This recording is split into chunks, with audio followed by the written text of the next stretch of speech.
ओम नमो भगवते वासुदेवाय। आपका दिन शुभ और मंगलमय हो।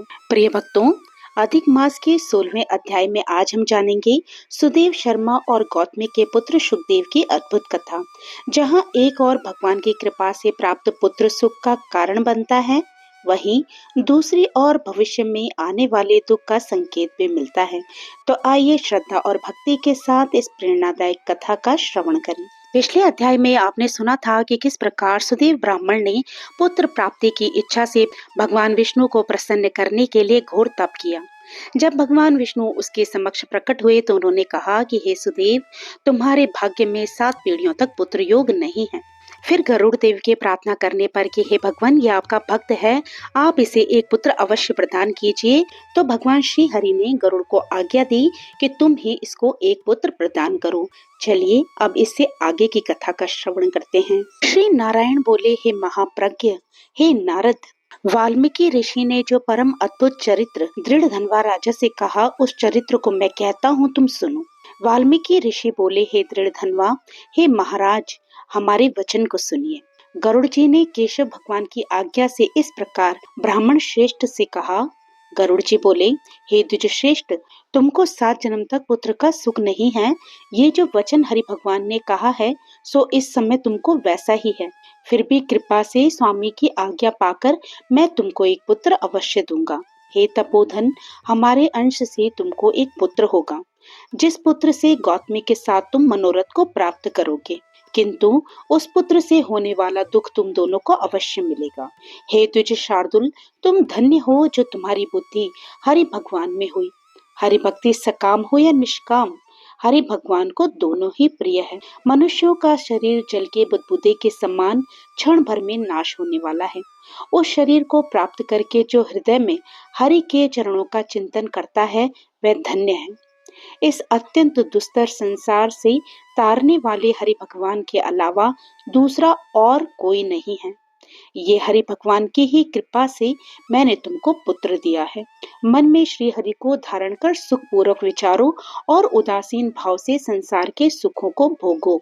वाल्मीकि ऋषि बोले, गौतमी और सुदेव दोनों स्त्री पुरुष के देखते देखते उत्तम वर को देकर उसी समय गरुड़ पर सवार होकर भगवान हरि शीघ्र ही वैकुंठ लोक को चले गए।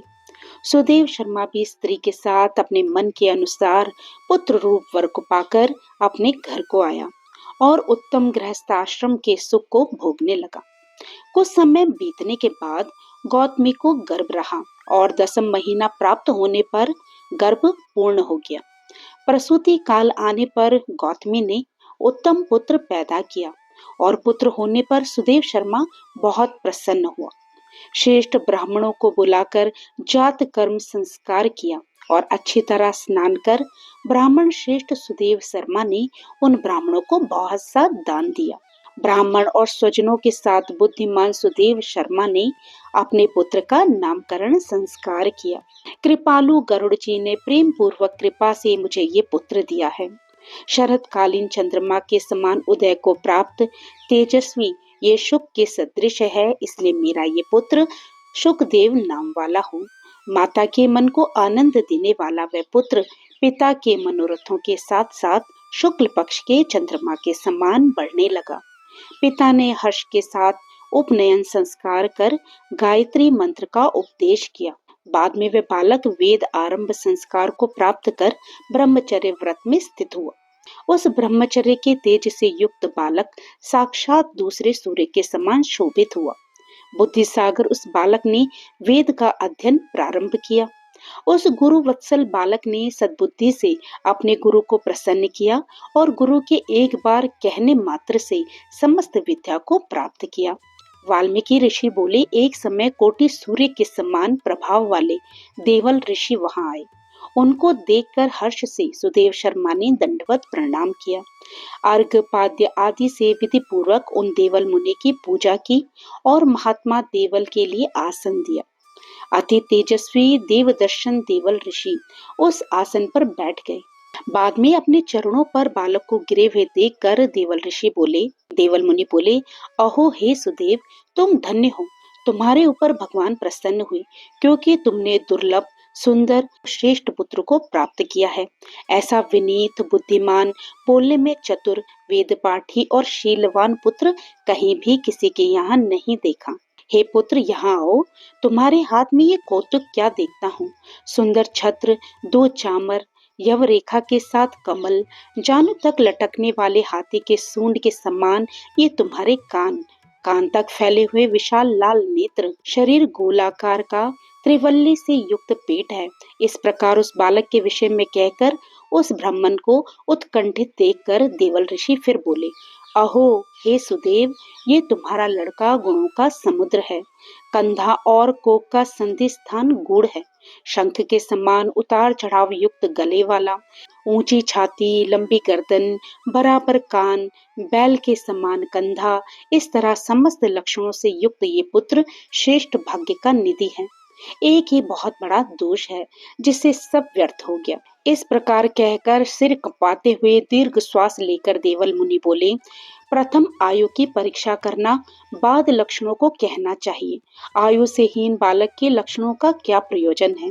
हे सुदेव, ये तुम्हारा लड़का 12वें वर्ष में डूबकर मर जाएगा। इससे तुम मन में शोक मत करना, अवश्य होने वाला निसंदेह होकर रहता है। मरणासन को औषधि देने के समान उसकी कोई प्रतिक्रिया नहीं है। वाल्मीकि मुनि बोले, देवल मुनि इस प्रकार कहकर ब्रह्मलोक को चले गए और गौतमी के साथ सुदेव ब्राह्मण पृथ्वी पर गिर गया। पृथ्वी पर पड़ा हुआ देवल ऋषि के कहे हुए वचनों को याद कर चिरकाल तक विलाप करने लगा।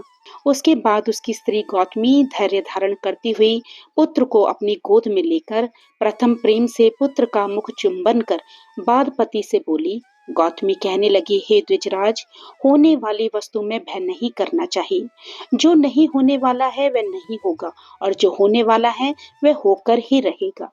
क्या राजा नल, रामचंद्र और युधिष्ठिर दुख को प्राप्त नहीं हुए? राजा बलि भी बंधन को प्राप्त हुआ, यादव नाश को प्राप्त हुए, हिरण्याक्ष कठिन वध को प्राप्त हुआ, वृतासुर भी मृत्यु को प्राप्त हुआ, सहस्त्रार्जुन का सिर काटा गया, रावण के भी उसी तरह सिर काटे गए। हे मुने, भगवान रामचंद्र भी वन में जानकी के विरह को प्राप्त हुए, राजश्री परीक्षित भी ब्राह्मण से मृत्यु को प्राप्त हुए। हे मुनीश्वर, इस प्रकार जो होने वाला है वह अवश्य होता है। इसलिए हे नाथ, उठिए और सनातन हरि भगवान का भजन करिए, जो समस्त जीवों के रक्षक हैं और मोक्ष पद को देने वाले हैं। वाल्मीकि ऋषि बोले, इस प्रकार सुदेव शर्मा ने अपनी स्त्री गौतमी के वचन को सुन स्वस्थ हो हृदय में हरि भगवान के चरणों का ध्यान कर पुत्र से होने वाले शोक को जल्दी से त्याग दिया। इसके बाद उसके पुत्र की मृत्यु किस प्रकार हुई और सुदेव ब्राह्मण का उसके बाद क्या हुआ, ये सभी वृतांत आप अगले अध्याय में अवश्य सुनिएगा।